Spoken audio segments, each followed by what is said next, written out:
십자가를 바라보며 주님의 아름다우심을 찬양하며 함께 나아가시겠습니다. 이 세상 가장 아름다운 순종의 눈물, 온 세상 다시 빛나게 한 생명의 눈물.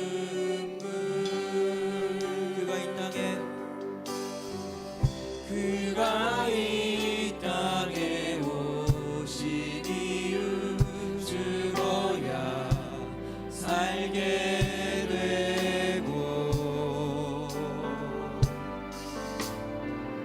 져야만 승리하는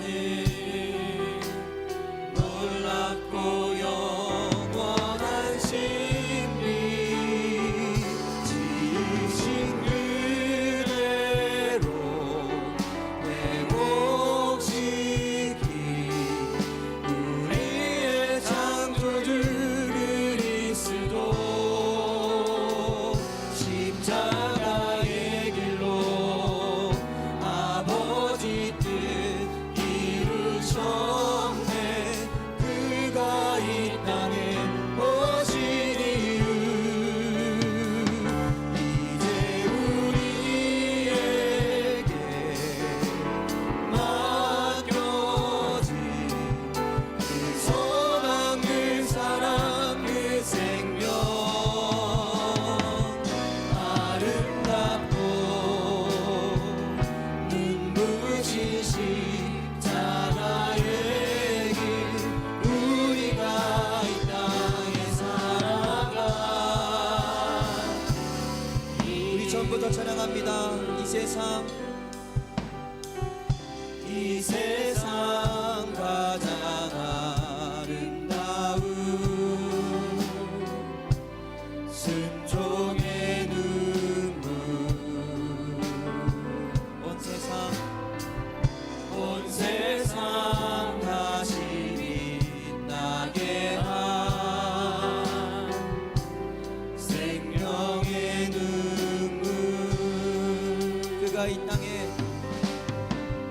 그가 이 땅에 오신 이유, 죽어야 살게 되고 져야만 승리하는 놀랍고 영원한 승리,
주님의 보혈을 찬양하며 나갑니다. 보혈을 지나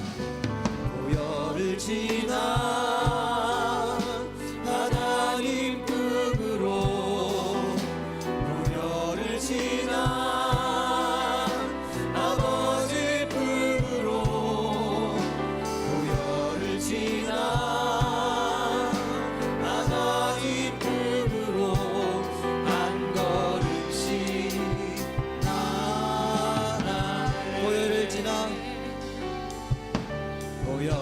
지나 하나님 품으로 보혈을 지나 아버지 품으로 보혈을 지나 하나님 품으로 한 걸음씩 나아가 존귀한 주 보혈이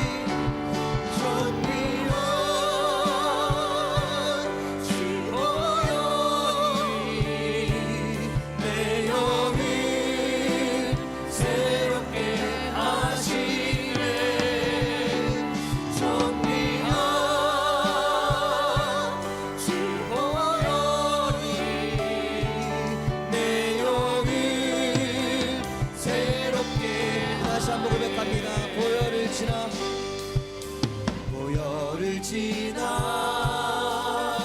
하나님 품으로 보혈을 지나 아버지 품으로 보혈을 지나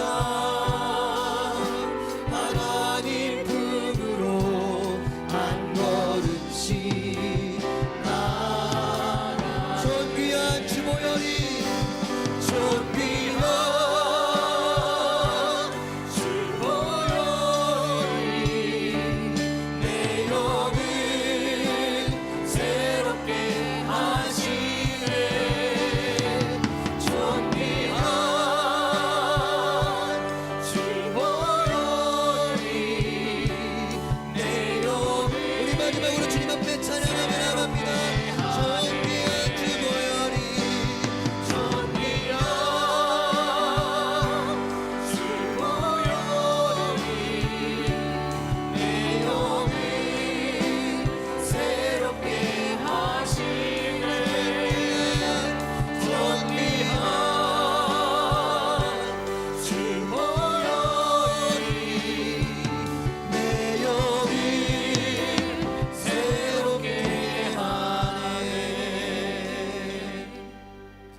기도할 때에 주님, 지난 한 주간 사순절기를 보내면서 다시금 주님께로 방향을 재조정하고 주님 마음 품고 살아가려고 노력하였지만 또 넘어지고 실패한 영역들이 있음을 고백하게 됩니다. 주님, 이 시간 나의 연약함과 죄를 십자가에 못 박습니다. 내 심령 안에, 내 삶에 주님의 보혈, 예수의 피를 바르겠습니다. 이 시간 우리의 영을 새롭게 하여 주시옵소서. 아버지의 품 안에서 다시금 영적인 공급을 받고 믿음의 승리를 이 시간 거두게 하여 주시옵소서. 이 시간이 그렇게 회복의 영이 가득한 시간, 또 주님이 크게 웃으시는 예배가 되게 하여 주시옵소서. 내 마음과 기도하며 주님 앞에 나아가십니다. 하나님, 이 시간도 주님 앞에 신령과 진정으로 예배하며 주의 이름을 높입니다. 아버지 하나님, 이 시간 저희들 사순절기를 보내면서 더욱 주님과 가까워지며 더욱 주님과 함께하며 주님 뜻에 주님 합당한 삶을 살아가고자 힘쓰고 노력하고 있습니다. 그러나 주님, 나도 모르게 오늘도 주님 실패하며 넘어졌음을 고백합니다. 주님, 그러고 싶지 않지만, 이겨내고 싶지만 나도 모르게 우리 시선이 세상을 향하여 있고 우리 마음 중심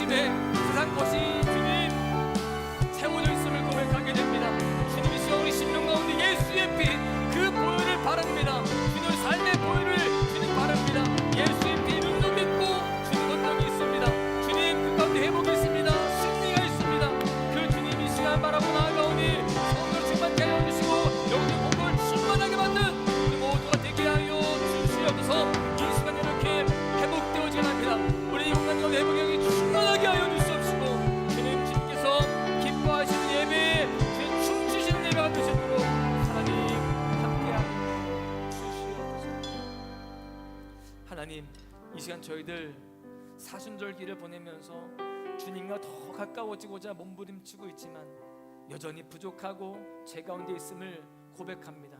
주님 이 시간 내 힘으로 할 수 없음을 인정하며 예수의 피 의지합니다. 보혈의 능력을 의지합니다. 이 시간 믿음으로 나아가는 우리 모두에게 성령의 능력을 덧입혀 주시고 주님 주의 피가 흐르게 하여 주시옵소서.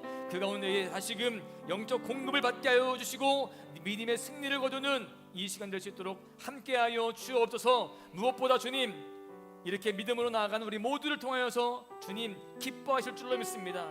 주님이 크게 웃으시며 춤추시는 복된 예배 되게 하여 주시옵소서. 예수님의 이름으로 간절히 기도하옵나이다. 아멘. 사도신경 하심으로 우리의 신앙을 하나님 앞에 고백합니다. 전능하사 천지를 만드신 하나님 아버지를 내가 믿사오며 그 외아들 우리 주 예수 그리스도를 믿사오니 이는 성령으로 잉태하사 동정녀 마리아에게 나시고 본디오 빌라도에게 고난을 받으사 십자가에 못 박혀 죽으시고 장사한 지 사흘 만에 죽은 자 가운데서 다시 살아나시며 하늘에 오르사 전능하신 하나님 우편에 앉아 계시다가 저리로서 산자와 죽은 자를 심판하러 오시리라. 성령을 믿사오며 거룩한 공예와 성도가 서로 교통하는 것과 죄를 사하여 주시는 것과 몸이 다해 사는 것과 영원히 사는 것을 믿사옵나이다. 아멘. 다 같이 자리에서 일어나셔서 찬송가 461장을 하나님께 올려드립니다.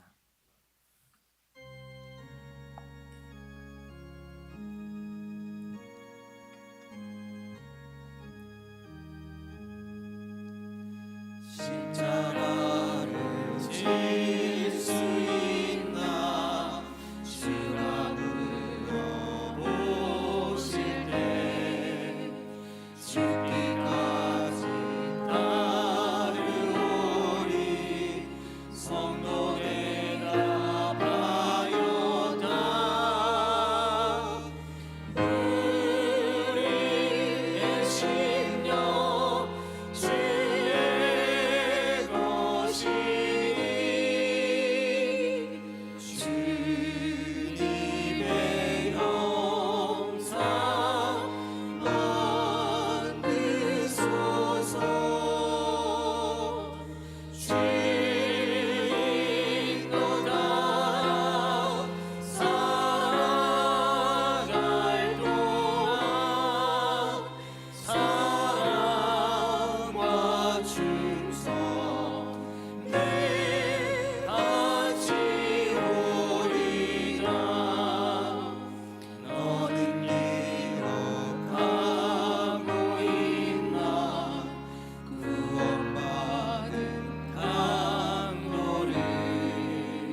대표해서 장미정 권사님 기도 인도해 주시겠습니다. 다 같이 기도드리시겠습니다. 사랑과 은혜가 풍성하신 하나님, 거룩한 주일 주심을 감사드립니다. 한 주간 세상에서 살면서 주님의 뜻대로 살기보단 내 뜻대로 생각대로 결정하고 살아왔을 때가 많았음을 이 시간 회개하며 고백합니다. 세상의 빛과 소금으로 살아라 명령하셨음에도 우리의 모습이 주님의 영광을 가리며 살아왔음을 용서하여 주시옵소서. 주님, 세상에서 마음의 상한 모습, 육신에 약하여 여러 가지로 병든 모습, 경제적 어려움과 해결받고 싶은 여러 가지 문제들을 가지고 주님 앞에 나와왔습니다. 거룩한 주님의 손으로 어루만 주시고 치유하시고 회복시켜 주시옵소서. 주님이 세우신 대한민국을 위해서 기도합니다. 무너져가는 교권과 동성애를 조장하는 조기 성애아를 부추기는 학생 인권조례를 폐기하여 주시옵소서. 이 나라를 세계의 경제 대국으로 만드시고 세계 선교한국으로 세우신 역사의 진리를 왜곡하고 잘못 가르치는 교과서를 바로잡아 교육이 바로서게 하여 주시옵소서. 대통령과 각부 장관, 국회의원, 도지사, 각 도시의원들을 붙잡아 주셔서 잘못된 절례와 잘못된 법을 제정함으로 인하여 주님의 뜻을 아버지 거스리는 이런 법들을 만들지 않도록 주님 도와주시고 주님의 뜻이 이루어지는 국정을 수행할 수 있도록 주님 도와주시옵소서. 주님, 북한을 위하여 기도합니다. 3대 세습 우상정권을 무너지게 하여 주시옵소서. 먹을 것이 없어서 죽어가고 팔려다닌 북한 주민들을 불쌍히 여겨 주시옵소서. 지하에서 수용소에서 울부짖으며 기도하는 지혜와 성도들의 기도를 들어 주시옵소서. 주님, 속히 자유복음 통일을 주시옵소서. 정말 한국교회가 눈물 뿌려 기도하게 하여 주시옵소서. 주님, 어둠의 영적 세력을 대적하는 기도를 합니다. 하나님을 대적하는 사상과 세력, 거짓, 시기, 날조, 속이는 영, 미혹, 선전소동, 여론몰이, 아버지 이강케 하고 분열케 하고 미혹케 하는 마귀의 계계를 어둠의 모든 영적 세력들을 한반도에서 떠나가게 하여 주시옵소서. 우리 다음 세대들이 생육하고 번성하게 하셔서 통일로 이스라엘까지 주님의 길을 예비하는 세대로 일어나게 하여 주시옵소서. 주님, 오늘도 말씀 들고 선포하신 유진영 목사님을 어린 양 예수의 피로 보혈로 덮으시고 설교를 통해 진리가 선포되고 성령의 권능에 나타남으로써 증거의 말씀들이 30배, 60배, 100배의 열매를 맺히게 하여 주시옵소서. 찬양대를 붙이시고 주님이 받으시는 은혜로운 찬양이 되게 하여 주시옵소서. 각자의 자리에서 맡은 사명을 감당하시는 모든 분들을 축복합니다. 기쁨으로 감당하게 하여 주시옵소서. 다음 세대를 이끄시는 부목사님과 전사님을 축복하시고 성령 충만하게 하셔서 신앙의 유산을 잘 지켜나가는 세대를 일으키게 하여 주시옵소서. 사순절 기간 중에 있습니다. 새벽을 깨우며 기도하는 용사들을 더욱더 축복하시고 더욱더 기도에 힘쓰게 도와주시옵소서. 소망교인 모두가 같이 기도하게 하여 주시옵소서. 아버지 하나님, 6만 한국교회와 7천 해외 교회들이 주님을 기뻐하시는 교회로 바로서게 하여 주시고 주님의 나라를 예비하는 제사장 나라로 사명을 감당하게 하여 주시옵소서. 저희 가정교회가 가정 예배가 회복됨으로써 다른 세대가 아닌 다음 세대로 하나님의 자녀들을 키워내는 가정들이 될 수 있도록 도와주시옵소서.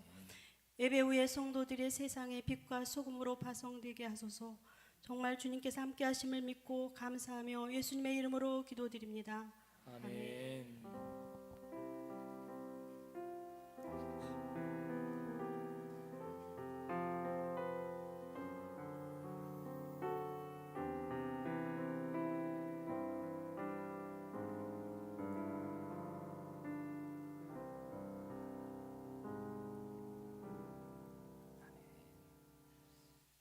이 시간은 광고 시간인데요. 먼저 우리 3월의 암송 말씀을 암송합니다. 시편 23편 1절에서 4절입니다. 시작. 여호와는 나의 목자시니 내게 부족함이 없으리로다. 그가 나를 푸른 풀밭에 누이시며 쉴만한 물가로 인도하시는도다. 내 영혼을 소장시키시고 자기 이름을 위하여 의의 길로 인도하시는도다. 내가 사망의 음침한 골짜기로 다닐지라도 해를 두려워하지 않을 것은 주께서 나와 함께 하심이라. 주의 지팡이와 막대기가 나를 안위하시나이다. 아멘. 날마다 목자 되신 주님과 동행하시기를 소망합니다. 인생의 방황은 하나님을 만나면 해결되고 신앙의 방황은 좋은 교회를 만나면 해결됩니다. 저희 교회 처음 오신 분들 환영하고요. 등록하시면 사랑으로 잘 섬기겠습니다. 지금은 사순절 기간입니다. 예수님의 고난을 묵상하면서 주님과 동행하는 삶을 살아가시기를 바라겠는데요. 지금 특별 새벽기도회가 진행 중에 있습니다. 4월 2일까지 진행이 되는데 완주상을 받을 수 있는 분들이 제가 볼 때 제법 계시는 것 같습니다. 끝까지 승리하시기를 바라겠고 몇 번 빠졌다 할지라도 소망을 잃지 마시고 거의 완주상 몇 번까지 빠졌는지 제가 그것은 나중에 판단하겠습니다. 그러니까 여러분들이 소망 가지시고 끝까지 도전하시기를 바라겠습니다. 제가 어떻게 하든 참여하실 수 있도록 독려하는 거니까요. 그렇게 함께 동참해 주시면 감사하겠고 사실 제가 이렇게 좀 강조하다 보니까 저한테 미안해 하시는 분들이 계세요. 그 마음만으로도 감사합니다. 정말 도저히 안 되시는 분들은 괜찮아요. 집에서 기도하시고 또 주님과 더욱더 동행하시는 삶으로 노력하시면 되겠습니다. 그리고 오늘 오후 예배 후에 러브라이프 거리 생명운동에 함께 동참하려고 합니다. 태아 살리기 캠페인인데요. 낙태 반대의 운동입니다. 그래서 저희가 거리에 나가서 이 안내 브로셔하고 또 이 물티슈가 있습니다. 이것을 나눠주면서 우리가 태아 살리기 캠페인에 동참하려고 하는데요. 함께 하시고자 하시는 분들은 오후 예배 끝나고 나갈 예정이니까 함께 하시면 감사하겠습니다. 그리고 다음 주 주일은 창립 33주년 감사 주일로 지키겠습니다. 저희 교회에서는 지금까지 창립 주일을 지키지 않았다고 해요. 그런데 저희 교회의 역사도 저희가 아는 것이 또 그거에 대해서 감사할 수 있는 것이 또 좋은 모습이라고 생각을 합니다. 뭐 대단한 행사를 하진 않을 거예요. 저희가 기억할 뿐이고요. 감사 헌금도 드리고 또 같이 떡도 나누고 그런 시간을 가지려고 합니다. 그렇게 아시면 되겠고요. 제가 일부러 주보에다가는 봉투를 끼진 않았습니다. 부담스러워 하실 것 같아서 감동되시는 분들은 뒤에 헌금대에 있으니까 헌금하시면 되겠습니다. 그리고 바로 알고 바로 믿고 바른 사는 삶으로 이끌어주는 믿음의 확신반 일기를 시작하려고 합니다. 저희가 신앙생활할 때 30년 40년을 했었어도 성경이 또 예수님이 또 천국이 진짜 믿어지지는 않는 사람들이 있어요. 그런 사람들에게 그러죠. 덮어놓고 믿으라고 합니다. 그냥.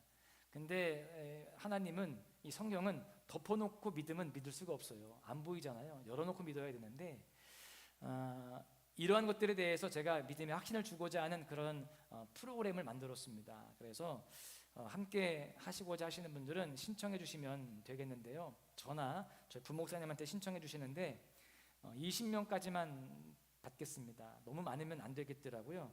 그래서 20명 선착순으로 받을 테니까요. 신청해 주시면 감사하겠습니다. 저희 소망교회 씨앗 장학회가 있는데 이 장학회에서 10명의 학생들에게 장학금을 지급합니다. 그러니까 이 명단을 안 써놨어요. 일부러 안 써놨습니다.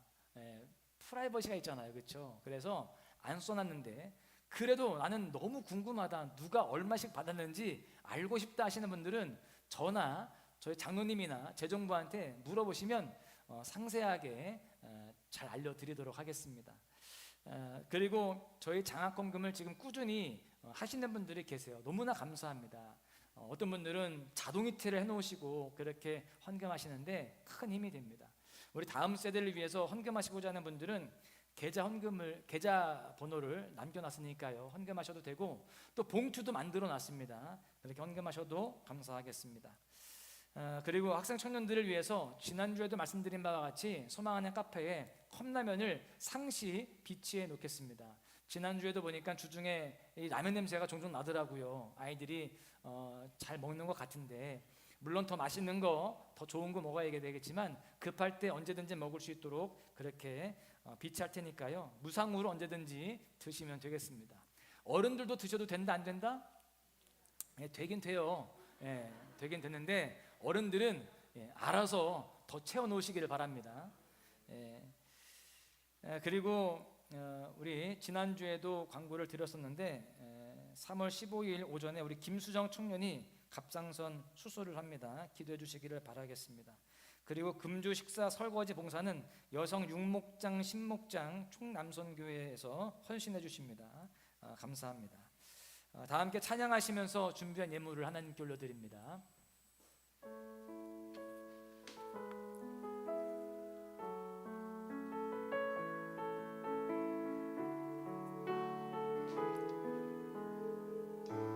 순전한 나의 삶에 순전한 나의 삶에 오가게 드려 주께 모두 드리리.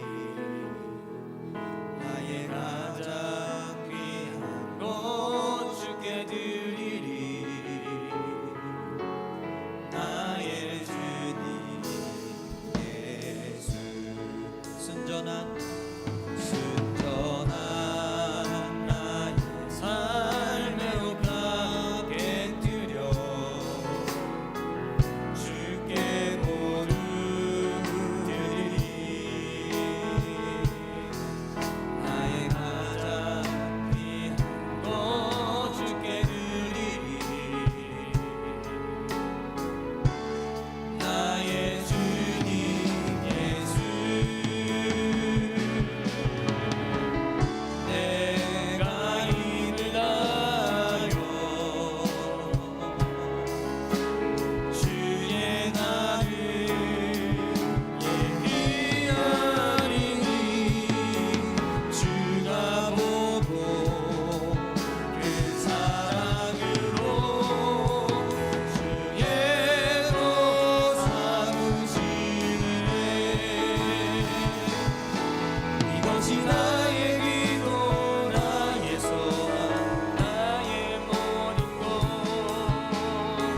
눈물로 주님께 간구하오니 이것이 나의 기도 나의 소원 나의 모든 것 주여 나를 이 시간 우리의 마음을 드리며 이것이 나의 기도 이것이 나의 기도 나의 소원 나의 모든 것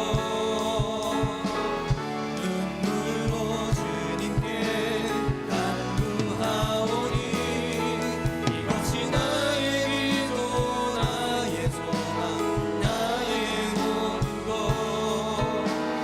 주여 나를 기억하소서. 아멘. 들어진 잠을 위해서 기도하십니다. 참으로 은혜가 풍성하신 주님 감사합니다. 우리는 주님이 없으면 살아갈 수 없는 존재입니다. 주님이 필요합니다. 그런 우리를 늘 이끌어 주시고 함께 하시며 공급하여 주시니 그 은혜 감사할 뿐입니다. 이 시간도 저희들 그 주님 앞에 감사한 마음으로 우리의 삶의 옥합을 깨뜨려서 주님 앞에 드립니다. 우리의 마음과 정성을 다한 우리의 힘을 다한 이 예물을 주님께서 기뻐 받아주시고 우리의 삶에 날마다 풍성한 복으로 채워 주시옵소서. 주님, 우리가 이 예물 드릴 때에 소원들도 올려드렸사오니 주님 그 모든 소원들 바람들 기도 제목들도 이루어 주셔서 감사가 끊이지 아니하며 하늘의 신령한 목단 기름진 복으로 말미암아 축복의 통로요 은혜 유통자의 삶을 살아가도록 주님 축복하여 주시옵소서. 우리 모두에게 놀라운 복으로 채우실 것을 믿고 감사하며 예수님의 이름으로 기도하옵나이다. 아멘. 오늘 우리에게 주시는 말씀은 마태복음 26장 69절부터 75절까지 말씀입니다. 베드로가 바깥들에 앉았더니 한 여종이 나와 이르되 너도 갈릴리 사람 예수와 함께 있었도다 하거늘 베드로가 모든 사람 앞에서 부인하여 이르되 나는 내가 무슨 말을 하는지 알지 못하겠노라 하며 앞문까지 나아가니 다른 여종이 그를 보고 거기 있는 사람들에게 말하되 이 사람은 나사렛 예수와 함께 있었도다 하매 베드로가 맹세하고 또 부인하여 이르되 나는 그 사람을 알지 못하노라 하더라. 조금 후에 곁에 섰던 사람들이 나와 베드로에게 이르되 너도 진실로 그 도당이라 내 말소리가 너를 표명한다 하거늘 그가 저주하며 맹세하여 이르되 나는 그 사람을 알지 못하노라 하니 곧 닭이 울더라. 이에 베드로가 예수의 말씀에 닭 울기 전에 네가 세 번 나를 부인하리라 하심이 생각나서 밖에 나가서 심히 통곡하니라. 아멘. 이 시간 소망 찬양대에 특별 찬양이 있겠습니다.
은혜의 찬양 감사합니다. 대곡을 들은 것 같습니다. 그렇죠? 연습 많이 하셨을 텐데 다시 한번 우리 성가대 찬양대 박수 한번 하겠습니다. 할렐루야 감사합니다. 옆 사람을 축복하시면서 인사하십니다. 당신은 예수님의 형상입니다. 그런 당신을 주님이 사랑하십니다. 주님의 형상으로서 더 큰 사랑을 받으시기를 간절히 소망합니다. 오늘은 지난주에 이어서요 사순절 속의 인물 두 번째 시간입니다. 지난주에는 어떤 인물을 조명해 보았죠? 네, 가룟 유다를 함께 살펴보았었습니다. 가룟 유다는 잘 알다시피 12 제자 중에 한 명이었습니다. 그는 예수님의 그 제자로서 늘 동행하고 주의 말씀을 들었지만 그렇게 예수님과 함께하면서도요, 예수님과 함께하는 목적 또 인생의 방향이 예수님과 너무나 달랐습니다. 방향을 잘 못 잡았죠. 그리고 그 방향을 돌이키지도 않았습니다. 그래서 그는 예수님을 은 30에 팔게 됩니다. 그런데 그 후에라도 돌이키면 좋았을 텐데 그 후에라도 여전히 돌이키지 않게 되면서 그는 비참한 마지막으로 삶을 끝내게 되었습니다. 우리는 근본 사순절을 보내면서 말씀 앞에 우리 스스로를 끊임없이 돌아보아야 됩니다. 그 가운데에 우리 인생의 방향, 궁극적인 목표가 세상의 유익과 자기의 만족이 아닌 십자가의 길이 되도록 방향을 전환해야 할 줄로 믿습니다. 예수님만으로 만족하고 예수님만으로 충분한 인생, 또 주님이 뜻하신 삶에 나를 드릴 수 있는 그런 삶을 살아가야 할 줄로 믿습니다. 그럴 때 주님이 우리를 더욱더 주목하시고요, 또 그에 합당한 삶의 은총과 하늘의 상급을 우리 모두에게 부어주실 줄로 믿습니다. 오늘은 이 가룟 유다에 이어서 베드로를 조명해 보고자 합니다. 이 베드로는 우리가 너무나 잘 아는 이야기입니다. 이 베드로의 말씀을 준비하면서 보니까요, 사실 이 베드로에 대한 이야기가 참 많잖아요. 그래서 말씀을 준비하다 보니까 너무 재미가 없는 거예요. 제가 일부 때를 이제 설교를 했잖아요. 이게 너무 뭐랄까 딱딱하다고 할까요? 제 스타일은 조금 재밌게 하고 싶은데 이해하시기 바랍니다. 할렐루야. 아멘할 타이밍도 잘 모르겠거든. 그냥 알아서 아멘도 하시고. 여러분, 이 베드로는 누구나 다 인정하는 예수님의 수제자입니다. 그렇죠? 이것은 사실 이 개신교뿐만이 아니고 카톨릭도 같은 입장을 보여주고 있어요.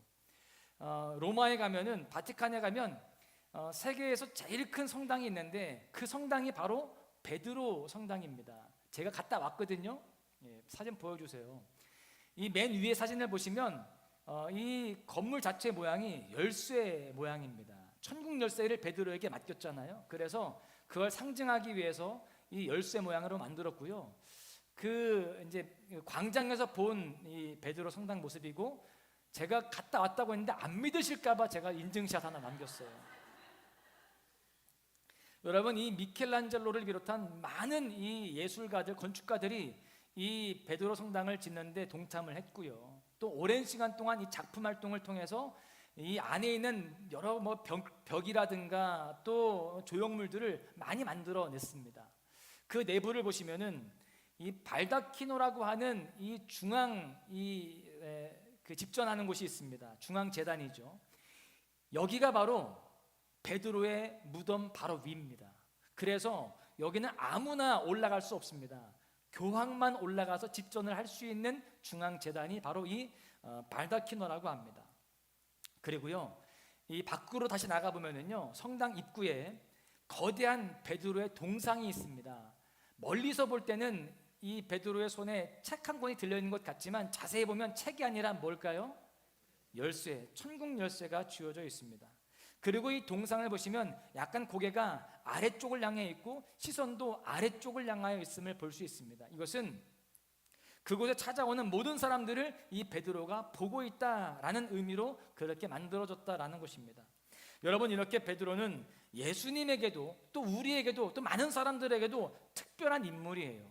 오늘은 이 베드로에 대한 말씀을 가지고 함께 은혜를 나누고자 하는데요, 사복음서를 많이 묵상하다 보면은, 또 자세히 보다 보면은 뭘 알 수 있느냐면, 이 12제자가 언급될 때마다 항상 빠지지 않고 제일 먼저 언급되는 이름이 있어요. 누구일까요? 베드로예요. 그러면 반대로 맨 마지막에 언급되는 제자의 이름은 누구일까요? 야고보? 그때 달라요? 가룟 유다입니다. 여러분, 그런데요, 지금 이런 순서도 성경에서는 중요합니다. 앞에 나온 것, 또 많이 나오는 부분, 이런 것들이 성경에서는 의미가 있는데요, 지금 이 베드로가 항상 맨 앞에 나온다는 것은 베드로가 수제자라는 것을 알려주는 대목이기도 합니다. 여러분, 이런 정황 속에서 어느 날 살로메라고 하는 여인이 예수님께 찾아옵니다. 이 살로메가 누구냐?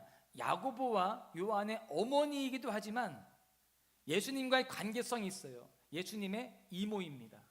그리고 예수님의 사역 속에 가장 많은 물질적 도움을 주었던 가장 큰 후원자이기도 해요. 그런 이 살로메가 예수님께 찾아와서 무슨 이야기를 하느냐? 부탁을 합니다. 당신의 나라에서 나의 두 아들을, 누구죠? 야고보와 요한입니다. 하나는 우편에, 하나는 좌편에 앉게 하소서, 이렇게 이야기해요. 여러분, 이 부탁을 왜 했을까요? 그냥 순수한 마음에 조카잖아요, 그렇죠? 예수님이 내가 이모고 또 가장 많이 도움을 주니까 내 아들들 좀 신경 좀 써줘, 이렇게 생각할 수 있습니다. 맞습니다. 그런데 그 이전에 이 살로메가 생각하는 더 큰 중심적인 생각이 있어요. 뭐냐면 베드로를 견제하고 있다는 거예요. 사실 베드로가 늘 눈에 거슬렸습니다. 왜냐하면 누가 봐도 베드로가 예수님에게 1순위로 보였기 때문에 그렇습니다. 그러다 보니 내 아들 야고보와 요한이 조금 더 밀려날 수 있겠다라는 그런 생각이 드는 겁니다. 내가 이모이고 또 내가 가장 많이 후원을 하는데 내 아들들이 제일 잘 되어야 할 텐데 그럴 수 없겠다라고 하는 위기의식을 느낀 것이죠. 실제로 그 부탁을 하기 이전에 어떤 사건이 있었냐면요, 마태복음 16장 16절에 보시면 가이사랴 빌립보에서 베드로가 예수님께 정말 멋진 고백을 하거든요. 우리가 너무나 잘 아는 고백이죠. 주는 그리스도시요 살아계신 하나님의 아들이십니다. 이 고백을 들은 예수님이 굉장히 기뻐하셨어요. 그러면서 그 베드로에 대해서 어떻게 말씀하시느냐, 18절에 보시면 약속을 하시는데요, 너를 통해서 교회를 세우겠다, 그리고 천국 열쇠를 너에게 주겠다, 이 약속을 하시는 거예요. 그러면서 19절에 보시면 내가 땅에서 매면 하늘에서도 매일 것이요 땅에서 풀면 하늘에서도 풀리리라. 여러분, 이렇게 12제자 가운데 베드로에게 특별한 영적 권위를 허락하셨다는 거예요. 이런 상황 속에서 다른 제자들이 다 그 예수님의 그 약속과 선포를 다 들었습니다. 그러니 누가 봐도 베드로가 예수님에게는 누구예요? 수제자가 되는 것입니다. 그리고요, 마태복음 8장에 보시면 베드로의 장모가, 어머니도 아니고요, 장모가 열병에 걸렸다고 하니까요, 예수님이 일정 다 취소하고 그 베드로의 장모의 집에 신방 가십니다. 그리고 치료해 주시는 거예요. 다른 사람이면 아마 안 그랬을 수도 있을 것 같아요. 그런데 베드로니까 그렇게 했다라고 생각합니다. 그런 상황들을 보면서 제자들도 다 따라갔을 거 아니겠습니까? 아, 베드로에 대해서는 특별하게 신경을 쓰시는구나 라는 것을 알 수 있는 것이죠. 여러분, 사실 이러한 정황이 아니어도요, 지금 제자 중에서 베드로와 안드레가 형제입니다. 그리고 야고보와 요한이 형제예요. 자, 보세요. 이 12제자의 이 공동체 속에서 둘이 형제로 되어 있어요. 4명이 형제로 구성이 되어 있단 말입니다. 그러다 보니까 자연적으로 어떤 상황이 되어지느냐, 은연중에 이 12제자 공동체 안에 계파가 형성되는 거예요. 어떤 계파? 베드로 계파와 그리고 야고보 계파가 생기는 거예요. 지금 여러분, 실제로 이 두 계파의 주축이었던 사람들이 예수님의 중요한 사건 속에 항상 동참을 또 하게 됩니다. 변화산 사건 때를 보십시오.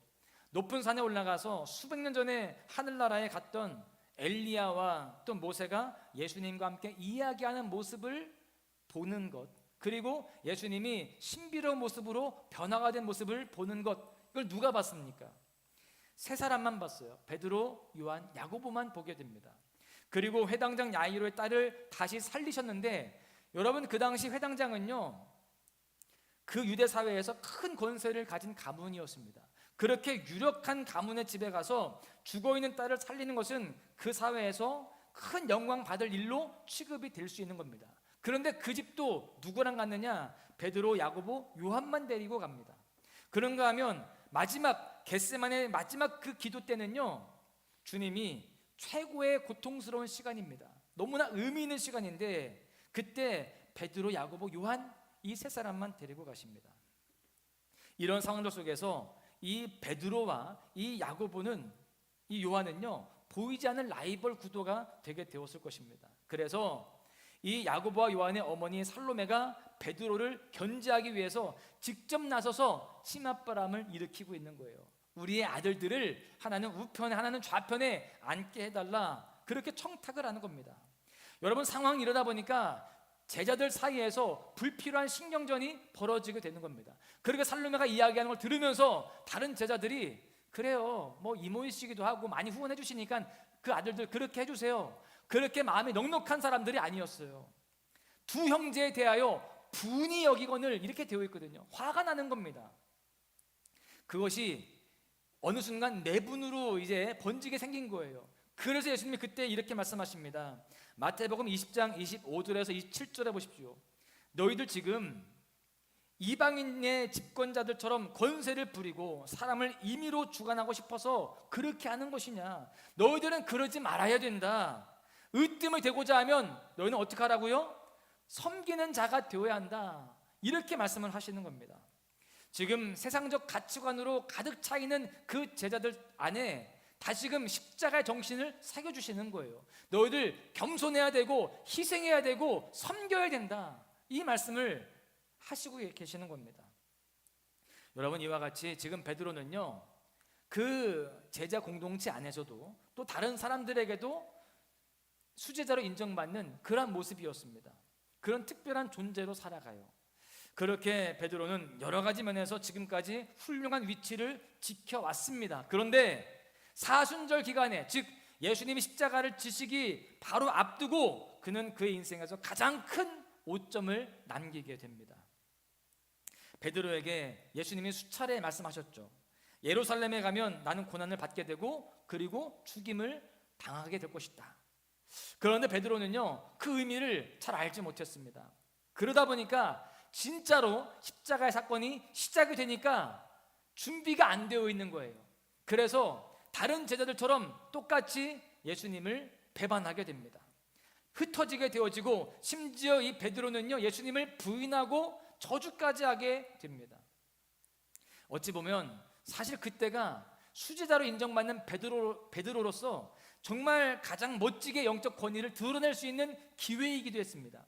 다른 제자들이 다 도망가고 흩어질 때 베드로만큼은 남아서 예수님 곁에서 저는 제가 약속한 것처럼 죽을지언정 주님 곁을 떠나지 않겠습니다 하면서 그 곁을 지켰다라고 한다면 다른 사람들도 저 사람이 수제자가 맞기는 맞구나, 예수님이 왜 그토록 저 베드로를 사랑하셨고 그렇게 품으셨는지를 이제 알겠네, 저 사람이 진짜긴 진짜네. 또 예수님도 그래, 너밖에 없다, 내가 너를 사랑한 것이 후회되지 않는다, 그렇게 생각하지 않으셨을까요? 그런데 여러분, 베드로가 그렇게 하지 못했어요. 베드로도요, 비겁자, 배반자로 전락하게 됩니다. 사실 베드로는요, 예수님과 함께하면서 그 공생의 기간 동안 모든 일에 누구보다 가장 전면에 나선 인물이었습니다.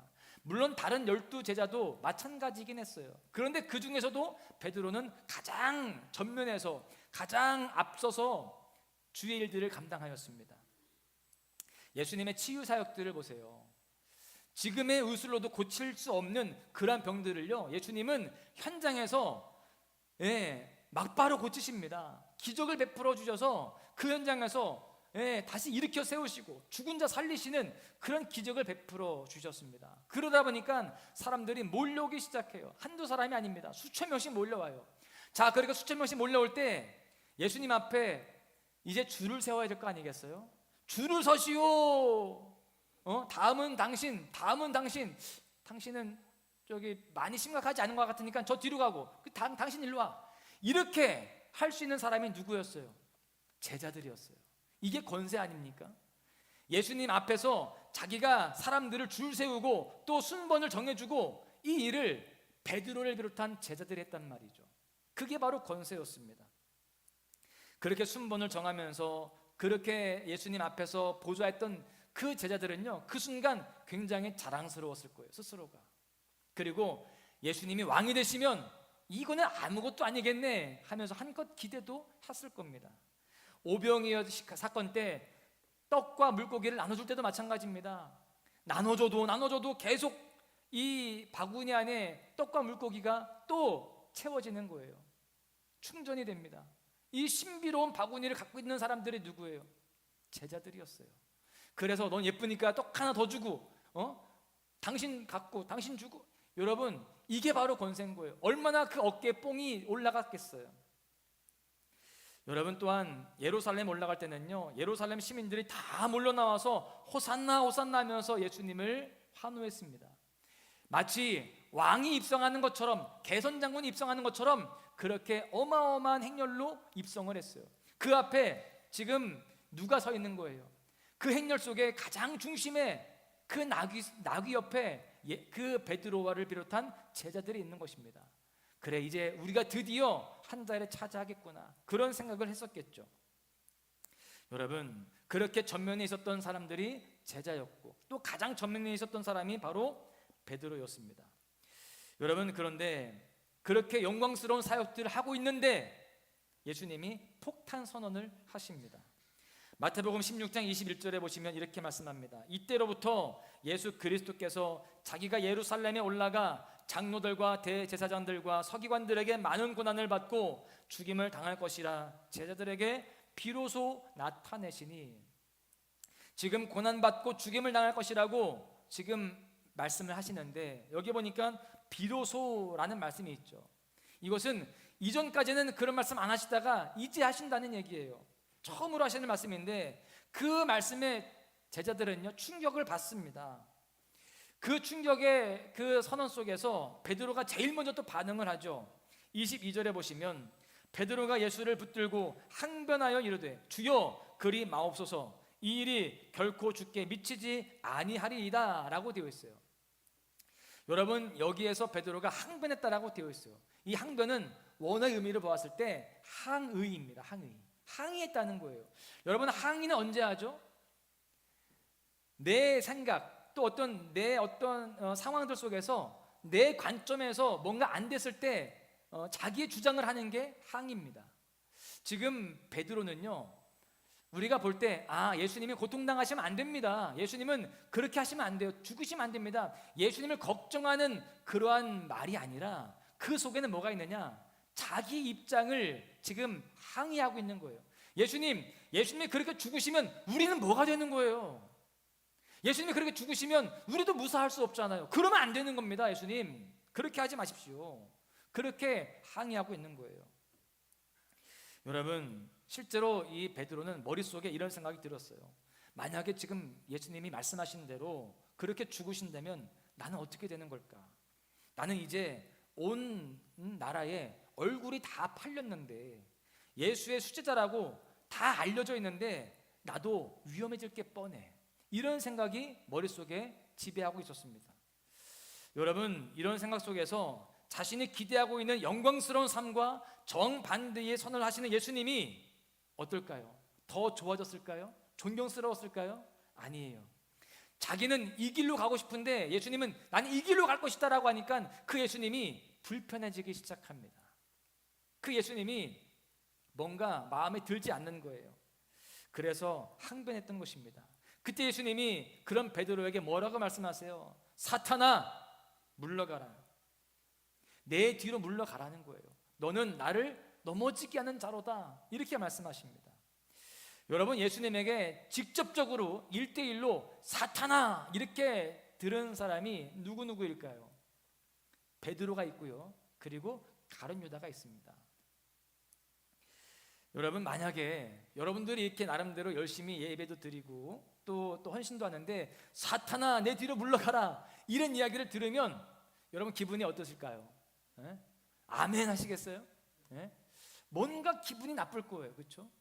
자, 여러분, 지금 베드로의 생각 속에 많은 지금 고민들이 있습니다. 머리가 복잡해졌어요. 나름대로 헌신하고 있고 주님 말씀대로 살아가려고 노력하고 있는데 사탄이라는 말까지 들었습니다. 정말 치욕적인 책망을 들은 거예요, 수제자가. 이때부터 베드로의 마음이 복잡해지는데, 정말 나는 사탄인가? 그리고 진짜 예수님이 죽으시면 나는 어떻게 될 것인가? 이게 머릿속에 계속 맴돌았습니다. 그리고 예수님과의 관계에서 불편함을 느끼면서 차츰차츰 예수님과 거리를 두는 마음을 가지게 되었습니다.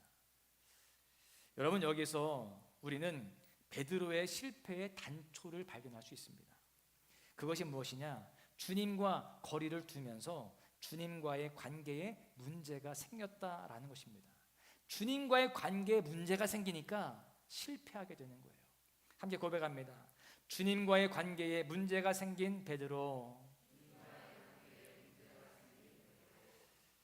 예수님과 거리를 두는 마음을 가진 베드로는 오늘 말씀에 와서는요, 급기야 예수님과 절교 선언을 하게 됩니다. 69절에 보시면 베드로가 바깥들에 앉았더니 한 여종이 나와 이르되 너도 갈릴리 사람 예수와 함께 있었도다 하거늘. 여러분, 여기 여종이라는 것은 남의 집 심부름 정도 하는 노예 신분의 보잘것없는 소녀를 말합니다. 이것을 보면은 이 베드로가 많이 알려지긴 했겠구나라는 생각을 하게 됩니다. 많은 사람들 앞에서 줄을 세우고 또 떡을 나눠주고 물고기를 나눠주다 보니까 얼굴이 팔렸겠죠. 그러니까 이 정말 존재감이 없는 이 여종도 베드로를 알아보는 것입니다. 그 여종이 지금 이야기하는 거죠. 너도 갈릴리 사람 예수와 함께 있었다. 그러니까 이 베드로는요, 나는 네가 무슨 말을 하는지 알지 못하겠다, 이렇게 말하면서 예수님과의 관계를 지금 부인하고 있습니다. 즉 예수님과의 그 관계 속에서 일방적으로 절교를 하는 겁니다. 나는 그 사람 모른다는 거예요.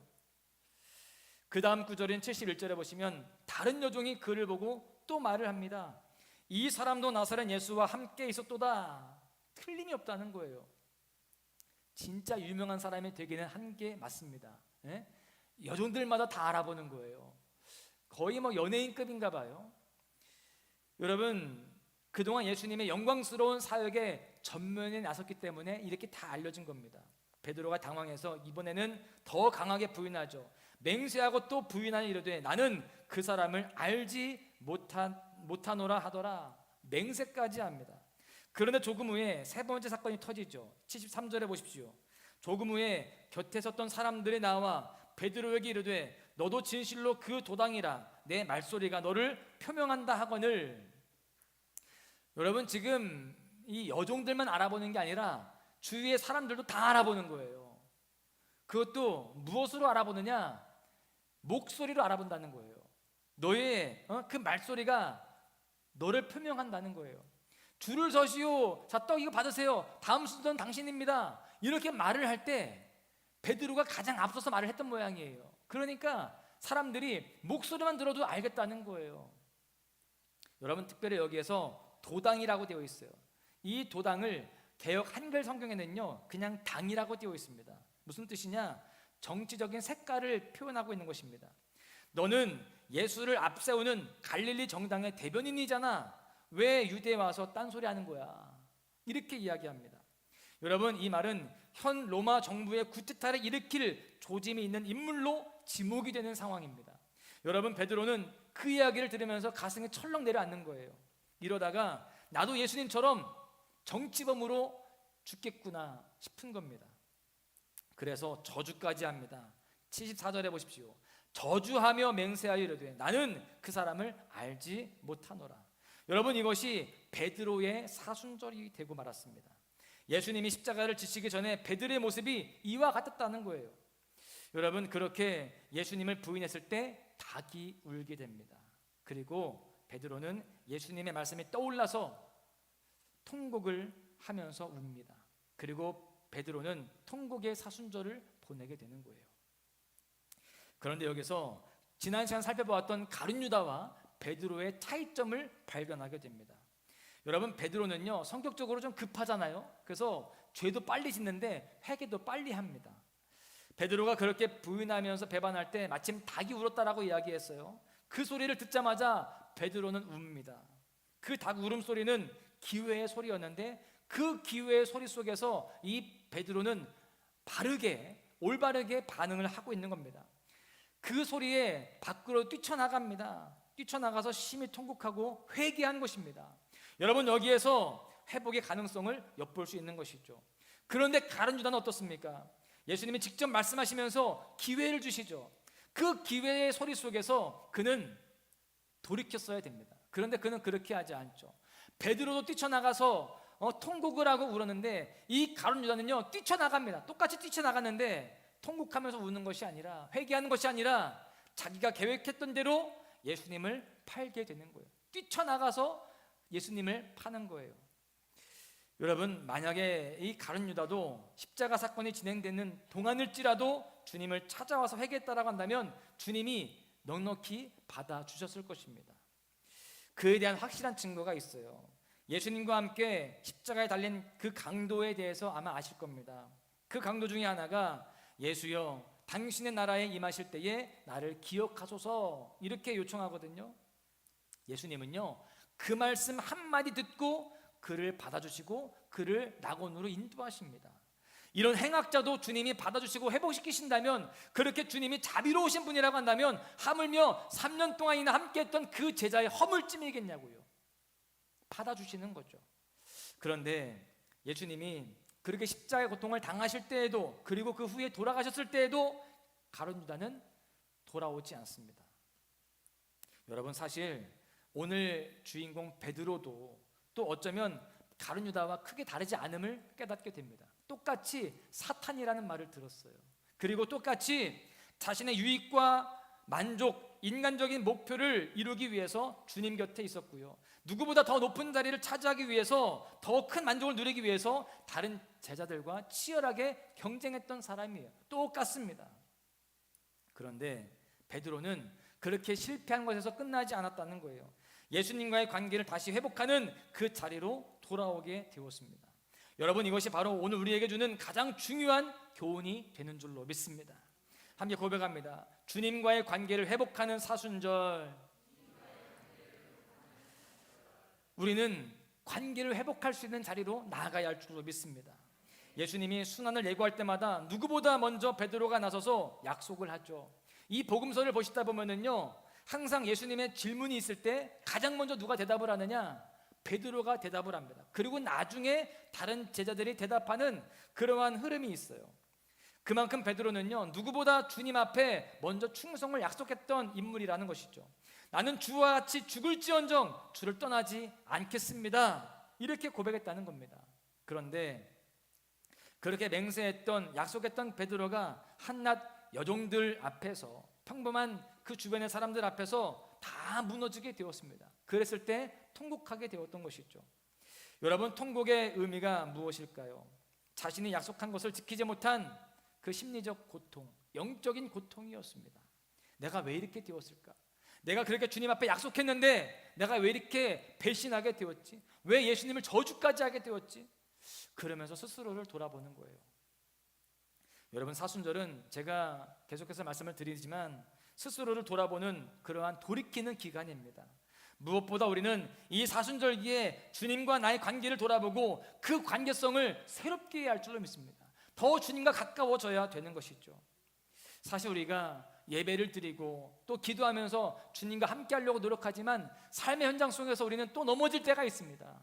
가정에서, 일터에서 넘어질 때가 있다는 것이죠. 변질될 때가 있습니다. 그래서 우리는요 다시금 주님 앞에 첫사랑을 회복하고자 노력하고 몸부림쳐야 되는 거예요. 요한계시록 2장에 보시면은 소아시아 7교회 중에서 제일 먼저 나오는 에베소 교회 이야기를 할 때에 첫사랑에 대한 이야기를 합니다.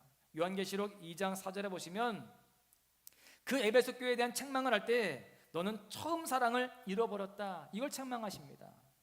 본래 나와의 모습이 돌아와야 된다는 거예요. 주님 앞에 첫사랑을 회복하고 주님 앞에 바로 서는 삶을 살아가야 된다는 것입니다. 여러분, 우리도 주님과의 관계를 회복해야 할 줄로 믿습니다. 첫사랑을 회복하고 잃어버렸던 열정들, 예배에 대한 열정, 기도에 대한 그 뜨거움과 헌신에 대한 열정들을 다시금 회복해야 할 줄로 믿습니다. 여러분, 베드로를 보십시오. 눈물로 스스로를 돌아보죠. 통곡의 밤을 보냅니다. 그리고 십자가 사건 중에도 끊임없이 스스로를 돌아보았을 것입니다. 그러다가 안식 후 첫날 예수님의 무덤에 갔던 여인들로부터 예수님께서 부활하셨다라는 소식을 듣자마자 누구보다 먼저 그 예수님이 누우셨던 무덤으로 갔습니다. 그리고 그 후에 부끄러운 마음으로 부활하신 예수님 앞에 당당하게 나설 수 없어서 다시 갈릴리 바다에서 고기를 잡게 되죠. 그런데 아무것도 잡지 못해요. 여전히 그는 실패의 그 삶을 살고 있습니다. 그 실패 현장 속에 있어요. 그럴 때에 예수님이 그를 찾아오십니다. 여러분, 그렇습니다. 여전히 실패 가운데 있지만 돌이키려고 하는 그 사람을 주님은 외면하지 아니하시고 친히 찾아오신다는 겁니다. 그렇게 찾아오셔서 1대1로 만나주시는데요, 아침 식사를 차려주시면서 이렇게 물으십니다. 요한의 아들 시몬아, 내가 나를 사랑하느냐? 이렇게 물으세요. 그때 베드로는요, 며칠 전에 배반했던 자신의 모습을 부끄럽게 생각하면서 이렇게 이야기하죠. 주님이 이미 잘 아시잖아요. 제가 어떤 사람인지, 얼마나 연약한 사람이고 얼마나 추악한 사람인지 아시잖아요. 주님, 부족한 사랑이지만 그래도 저는 주님을 사랑합니다. 이렇게 고백하는 거예요. 그때 주님이 내 양을 먹이라, 이렇게 사명을 다시금 부여해 주십니다. 여러분, 주님은요, 야, 너 3일 전에 그게 뭐야? 야, 해도 너무하더라. 그렇게 책망하시거나 과거를 묻지 않으십니다. 오히려 위로해 주시고 다시금 용기를 주시고 사명을 허락해 주셨습니다. 여러분, 이것이 주님과의 관계를 회복하는 시점이요, 사명을 회복하는 시점이 되었던 것입니다. 여러분, 사순절이 무엇입니까? 내 신앙의 점검 기간입니다. 나는 지금 주님과의 관계성에서 어떤 삶을 살아가고 있는가? 내 생활 우선순위, 내 인생의 방향을 어디에 두고 달려가고 있는가? 이것을 점검하는 것입니다. 여러분, 이 시간 가룟 유다의 모습을 보고 또 베드로의 모습을 보면서 이 사순절에 우리도 그렇게 주님과의 관계를 회복하고 주님을 위해 살아가는 기꺼이 주님의 십자가를 지는 삶으로 나아가야 할 줄로 믿습니다. 그러니까 승리하시기를 주님의 이름으로 간절히 축원합니다. 말씀을 마무리하겠는데요, 우리가 보고 있는 이 성경을 정경이라고 합니다. 그런데 이 정경 안에 못 들어온 이 경전을 외경이라고 하거든요. 그 외경들 중에 베드로 행전이 있습니다. 그 베드로 행전에 이런 이야기가 있어요. 베드로가 로마에서 복음을 전하는데 그 당시 아그리파 총독이 극심한 박해를 하게 됩니다. 그래서 생명의 위협을 느낀 이 베드로가 이 로마 성을 나가게 돼요. 그렇게 나가는 중에 그 성문에서 누구를 만나느냐? 마주오는 예수님을 만나게 됩니다. 예수님께 묻죠. 아니, 예수님, 어디로 가십니까? 그때 주님이 말씀하십니다. 십자가에 못 박히러 로마에 들어간다. 베드로가 묻습니다. 주님, 다시 십자가에 못 박히러 가신다고요? 그때 예수님이 말씀하십니다. 그래, 베드로야, 나는 다시 십자가에 못 박히러 가는 거야. 그래서 베드로는요, 다시금 돌이킵니다. 내가 내 목숨 부지하려고 이렇게 도망가는데 주님은 다시 십자가를 지시러 가시는구나. 내가 이러면 안 되지. 내가 주님 앞에 주님을 떠나지 않겠다고, 주님을 죽기까지 충성하겠다라고 했는데 나는 이렇게 돌아가면 안 되는 거야 라고 생각하면서 다시금 그 로마로 향하게 됩니다. 그리고 결국에는 로마에서 십자가형을 당하게 되는데요, 베드로는 예수님과 같은 방식으로 십자가에 달릴 자격이 없다라고 하면서 거꾸로 십자가에 매달리기를 원했습니다. 제가 그림을 준비했는데요, 이 그림이 베드로의 십자가형을 묘사한 것입니다.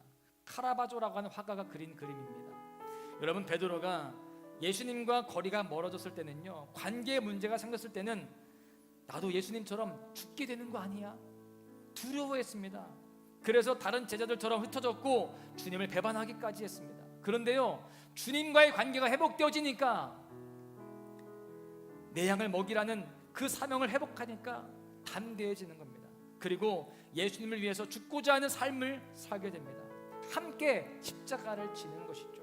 실제로 주와 같이 죽을지언정 주님을 떠나지 아니하겠나이다, 이 약속을 이제는 이 십자가 위에서 지켜내는 거예요. 그 전까지는 도망자였지만, 배반자였지만 이제는 충성된 하나님의 백성으로, 또 주님의 제자로서 이 사명을 감당해내는 것입니다.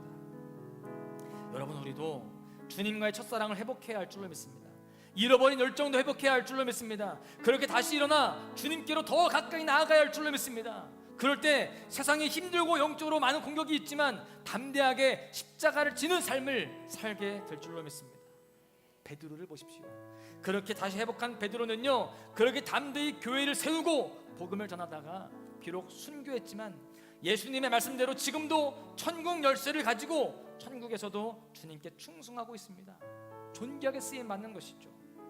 여러분, 우리도 다시 회복하고 십자가의 정신을 가지고 믿음의 삶을 살아가야 할 줄로 믿습니다. 그럴 때 주님께 더 큰 사랑을 받고 더 존귀케 되는 은총을 누리게 될 줄로 믿습니다. 바라기는 우리 소망가족 모두가 그렇게 주님 앞에 충성된 사람으로 끝까지 승리한 삶을 살아가시기를 주님의 이름으로 간절히 축원합니다. 다 함께 우리 자리에서 일어나셔서요, 함께 결단하며 찬양하고 기도할 텐데요, 내가 주님께로 다시금 돌아가겠습니다.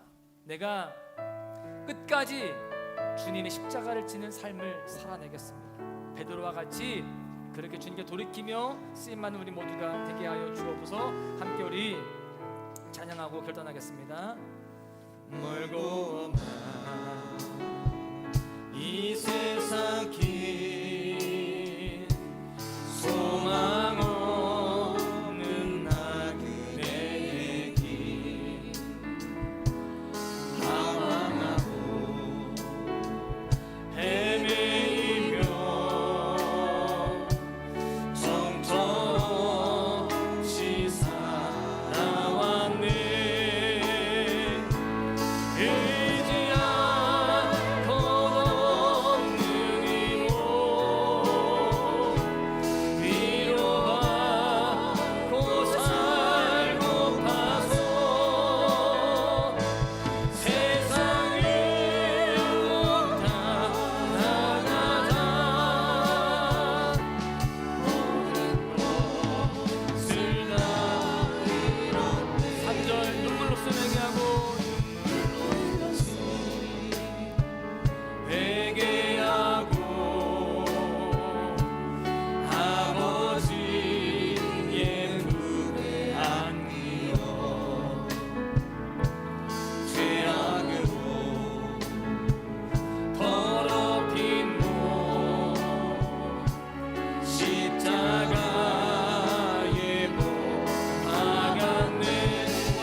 기도하는데요, 주님, 우리는 영적으로 너무나 무기력합니다. 영적인 근력이 너무나 연약합니다. 주님과의 관계가 멀어져 있고 믿음의 열정이 식어져 있습니다. 그래서 우리도 배반한 베드로, 실패한 베드로가 되지 않을까 늘 조심스럽습니다. 주님, 이제 눈물로써 회개하고 아버지의 품으로 다시금 돌이키겠습니다. 다시 회복하겠습니다. 주님을 향한 첫사랑, 주님만으로 만족하고 주님만으로 행복한 마음을 회복하겠습니다. 예배에 대한 사모함, 기도에 대한 뜨거움과 헌신에 대한 열정도 회복하겠습니다. 십자가의 정신, 십자가의 능력을 회복하겠습니다. 회복된 베드로의 삶을 살아내겠습니다. 주님, 그렇게 주님과의 관계를 회복할 때에 이 세상을 이기는 담대함을 허락하여 주시옵소서. 지혜와 능력도 허락하여 주시고 더 나아가서 주님께 더 크게 사랑받고 존귀케 되어지는 우리 모두가 되게 하여 주시옵소서. 우리 주여 한번 부르짖고 기도하며 나아가십니다. 주여,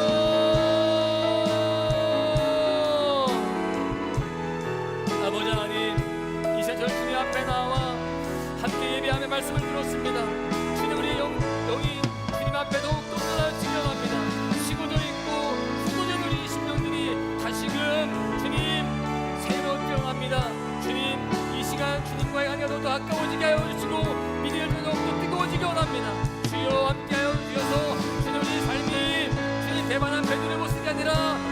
다시금 회복되어져 있는 식량을 맺는 것을 될 수 있도록 인도하여 주시옵소서. 아버지 품으로 돌아갑니다. 주님 함께 하시고 우리는 두렵지 않습니다. 오직 예수 그리스도 주님께만 의지하며 나아갈 때 하나님 우리 인생도 다시금 나게 넓음이 싸우니 하나님 함께하여 주시옵소서. 주님 우리가 주님 향한 그 첫사랑을 회복하겠습니다. 주님만으로 충분하며 주님만을 만족하는 분들 인도하여 줄 줄 믿습니다. 우리 소망하는 모두가 세상에 많은 유혹들과 고난들이 있지만 그것들을 내리지 않도록 인도하여 주시고 주님의 그 십자가의 길을 주님 묵묵히 잘 걸어갈 수 있는 주님의 제자로서 살아갈 수 있도록 주여 도우시고 역사하여 주시옵소서. 주님 있습니다. 이 사순절기를 통하여서 주님도 돌이키게 하여 주시고 주님의 기도를 하시도록 함께하여 주시옵소서. 하나님 우리의 인생이 주님 앞에 더 바로 서야 할진데 우리도 모르게 세상을 향하여 있고 또한 주님을 배반하며 주님을 멀리할 때가 있었음을 고백합니다. 주님 이제 우리 심령이 다시 한번 새 힘을 얻고 주님과 더욱더 가까워지며 믿음의 열정으로 나아가기를 원합니다. 주님 이 시간 눈물로서 회개하며 주님 앞에 나아가는 우리 모든 소망 가족들에게 주님 참된 위로와 소망을 도와여 주시고 믿음의 열정을 도와여 주시며 그 큰 믿음 속에서 삶의 승리를 경험하도록 하나님 도와주시옵소서. 날마다 첫사랑을 회복하고 주님만으로 만족하며 주님으로 충분한 삶을 살아가게 하여 주시고 세상 것에 견눈질하지 아니하는 온전한 믿음으로 나아갈 수 있도록 하나님 도와주시옵소서. 아버지 하나님 우리 모든 소망 가족들이 그렇게 은혜를 누리길 원합니다. 주님 이 사순절을 통하여서 주님의 뜻을 주님의 마음을 더 깊이 알게 하여 주시고 주님과 동행하게 하여 주시옵소서. 이 나라의 민족도 긍휼히 여겨 주셔서 모든 정치, 경제, 문화, 교육, 안보를 다 지켜주시고 이 땅 가운데에 그리스도의 계절이 돌아올 수 있도록 주님 함께하여 주옵소서. 주님 새싹이 나고 또한 주님 꽃이 피듯이 이 땅 가운데에 복음의 그 새싹이 또한 주님 꽃이 피는 귀한 역사가 있도록 인도하여 주옵소서. 튀르키예와 시리아 가운데도 긍휼을 베풀어 주셔서 그 땅 가운데 회복의 역사가 일어나기 원합니다. 위로하여 주시고 긍휼의 역사가 있도록 인도하여 주시며 그 땅 가운데에 주님 모스크가 사라지고 교회가 세워지며 하나님을 부르짖는 그런 부르짖음의 역사가 있도록 함께하여 주시옵소서. 이젠 우리 구주 예수 그리스도의 은혜와 하나님의 그 크신 사랑하심과 성령님의 교통하심이 이제 말씀을 듣고 주님 품 안에 살아가기로 결단하며 세상으로 나아가는 모든 심령들 머리 위에 저들의 가정과 일터와 삶의 모든 영역들 위에 이제로부터 영까지 함께 하시기를 간절히 축원하옵나이다. 아멘.